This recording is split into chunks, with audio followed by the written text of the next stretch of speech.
og velkommen til den her video. I dag så skal vi lave snacktid med Mathilde. Og jeg har taget Thea, og jeg har taget Emma med. Og vi har købt noget surt slik og noget helt almindeligt slik. Ja.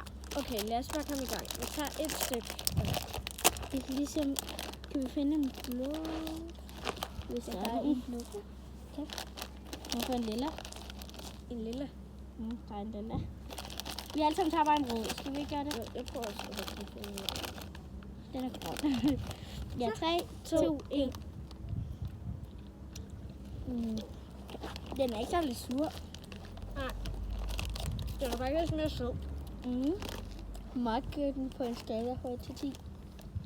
5, fordi den ikke var så sur. Vi giver den 10. Den smager virkelig godt. Jeg giver den en 7. Nej, 9. Og det er ikke reklame, bare lige.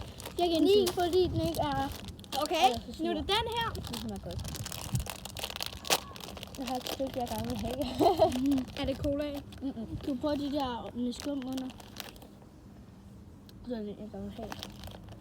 Har du noget surt inde i, tror jeg? Ja. 3, 2, 1.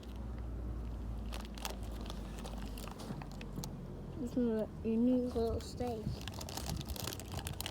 Okay, den er faktisk meget god.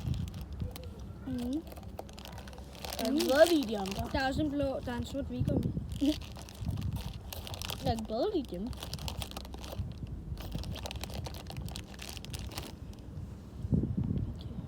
Så tager vi en vingummibamse. 3, 2, 1. Det var bare nummer i vingummi. Den der kommer meget bedre i. Den her. Hvad er den Det var ikke? rigtig lækkert. Jeg kunne allerbedst lide den her. Det kunne jeg også. Og mig. Men de er her- begge to gode. Ja, de er ret gode. Hej, vi ses i næste video. Farvel.